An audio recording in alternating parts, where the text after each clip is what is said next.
What if I told you that the most commonly recommended exercise for poor leg circulation after age 60 might actually be slowing your recovery? As a surgeon, I see this happen all the time. People walk every day, elevate their legs, wear compression socks, and yet they still develop cold feet, swelling, burning pain, and eventually dangerous balance problems that lead to falls.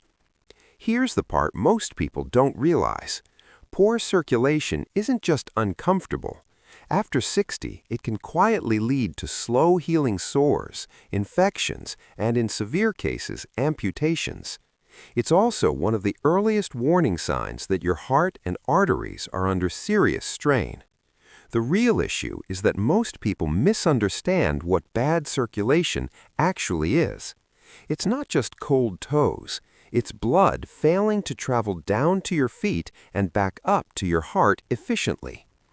After 60, arteries can stiffen and narrow, veins weaken, and blood begins to pool in the lower legs. By age 70, nearly 1 in 5 adults has measurable peripheral artery disease in the legs, and many don't know it yet. Surgeons don't guess about this. We see what happens when circulation isn't restored early. Swelling turns into sores, balance deteriorates. One fall triggers a rapid decline. Now here's the good news. Recovery doesn't depend on step counts. It depends on specific movements that physically push blood back toward the heart. And once you understand which muscle actually drives that pump, the solution becomes shockingly simple.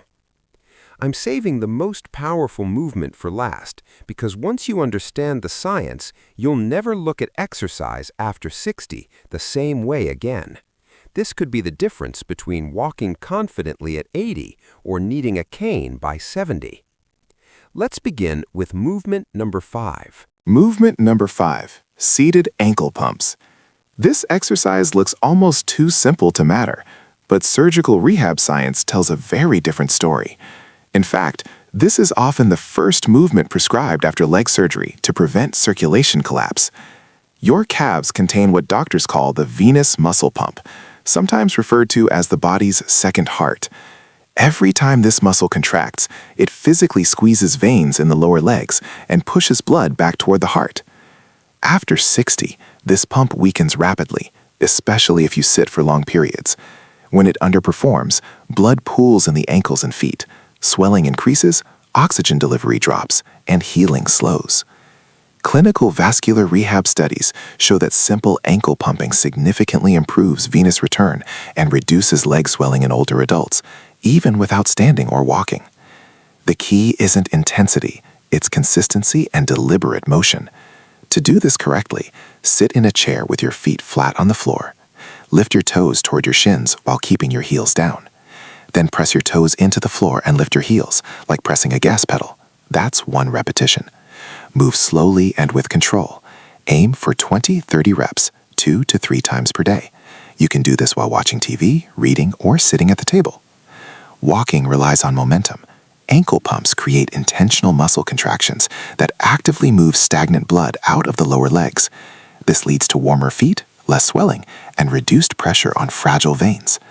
It's also one of the safest ways to begin improving circulation if pain, balance issues, or fatigue limit mobility. But ankle pumps only wake the system up.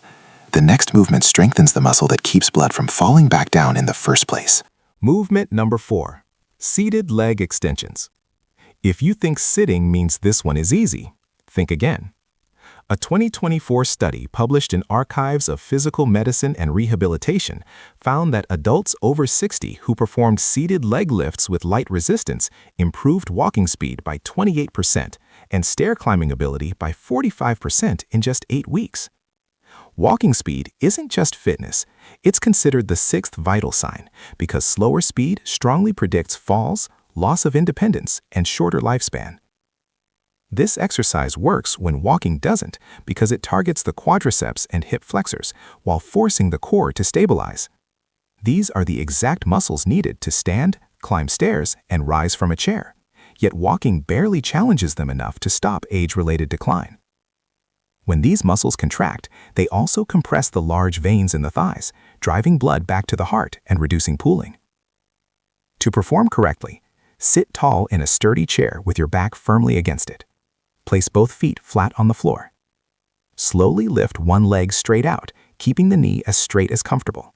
Hold for 2 seconds, then lower slowly. Don't let it drop. Do 10 to 15 reps per leg.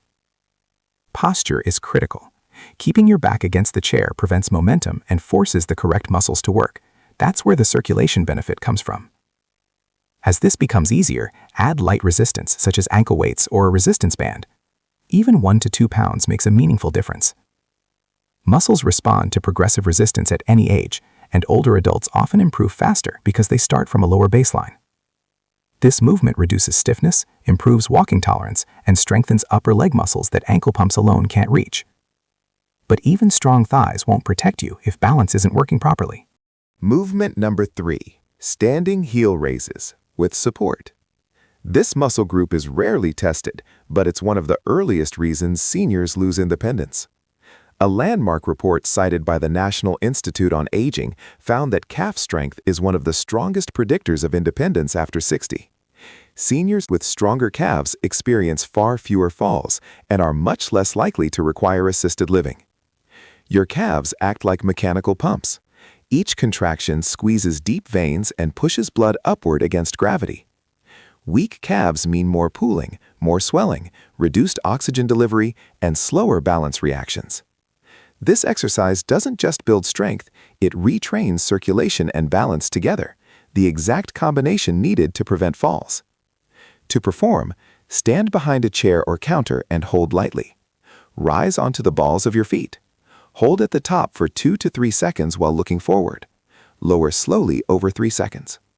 Start with 10 reps, working up to 20 to 25. That pause at the top is critical. It forces balance and muscle coordination, exactly what happens when you catch yourself during a stumble. Movement number 2, single leg circulation hold. Orthopedic surgeons consider this essential for anyone over 75. Large population studies cited by the National Institutes on Aging show that single-leg balanceability is one of the strongest predictors of future falls and mobility loss. Standing on one leg forces continuous contraction of the calf, ankle, hip, and core muscles, creating a sustained muscle pump effect that pushes blood upward. Walking never creates this demand. Single-leg holds keep the pump turned on. To perform, stand near support. Shift weight onto one leg. Lift the other foot 1 to 2 inches. Stand tall, eyes forward. Hold for 20 to 30 seconds, breathing normally. Do 2 rounds per side. As you improve, rely less on your hand. This improves balance, circulation, and nervous system reaction speed. But balance alone isn't enough. To fully restore blood flow, you need the most powerful calf pump movement of all. Movement number 1, standing calf pump hold. This is the movement surgeons prescribe like medicine. No other exercise activates the calf muscle pump as powerfully, safely, or consistently after 60. It forces blood out of the lower legs and back to the heart without machines, medication, or impact. To perform, stand holding support, feet hip-width apart. Rise onto your toes. Hold for 3 to 5 seconds. Lower slowly over 3 seconds. Start with 8 to 10 reps, progressing to 15 to 20. The hold is everything. It keeps the pump engaged long enough to overcome pooling and swelling. Clinical rehab data shows this improves circulation, walking endurance, ankle strength, and balance confidence, all while being joint-friendly and arthritis-safe. Walking is excellent. Keep doing it. But walking alone leaves gaps. These 5 movements fill them in under 15 minutes a day, at home with no equipment. Now tell us, which exercise surprised you the most? Which one are you starting today? And don't skip the next video. It reveals a wall-based exercise surgeons now say works better than walking for leg strength, balance, and joint stability after 60. Thanks for watching.